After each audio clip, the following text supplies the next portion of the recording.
In this video, we will discuss why product roadmap fail and what steps we can take to create a successful product roadmap that is aligned with the product vision and is supported by all key stakeholders. Hey friends, welcome back to the channel. If you're new here, my name is Vibor. I am an executive agile and leadership coach based in Toronto, Canada. And this is the third video in an ongoing series where I'm trying to simplify the process of planning an agile product, starting with the product vision, followed by product roadmap, release plan, and finally learning how to create product backlogs full of effective, bite-sized user stories. So if you're a Scrum Master or an Agile coach, consider subscribing to learn some practical, actionable, and super effective ways to be agile. There are timestamps available, so feel free to skip around the video if you feel like it. For now, let's get started. A product roadmap is an essential document. It aligns the high-level product and company's goals to the team's development efforts, helping them to create such features and functionalities that generate profit for the business. So why do product roadmaps fail? It turned out that the most common reason for product roadmaps failure is ego. Let me explain. Most products in general are the brainchild of strong and persuasive leaders. The reason why they're strong and persuasive is because of the knowledge they gathered over the years through experience. They're the masters of their domains. But this education, this knowledge comes with a sense of ego, the famous "I know it all" mentality. This mindset, this perception about themselves makes them think that collaborating with others on their product's features and timelines is a waste of time. As a result, they rely heavily on their intuition to build product roadmaps. But here's the catch. Unless they are Steve Jobs, chances are that their intuition is incorrect. After all, a product is used by hundreds, if not thousands, of people. When stakes are high, then guessing the needs and demands of thousands of people on your own is generally not a good idea. So, as Agile coaches and Scrum Masters, if you are involved in creating a product roadmap with a person like this, then you must route this person's energy into a process that will ensure the success of the roadmap.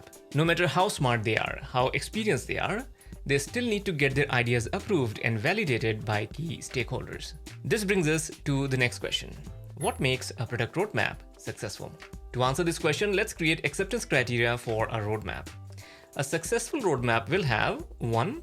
A sound product strategy, 2. Support from the key stakeholders, and 3. Realistic deadlines. Let's start with product strategy. But what is a product strategy? If you've watched the first video in the series, you know that a product vision is a future state, the final destination that you want to achieve with the finished product. On the other hand, a product strategy is a specific path that you and your team choose to take to arrive at that final destination, to achieve that vision. In other words, a product strategy describes the how the organization or product team intends to achieve the desired future state. A sound product strategy provides a high-level context for a set of activities or milestones that you want to pursue, establishing a direct link between the product and your company's objectives. To create a product strategy, ask these questions. Number 1.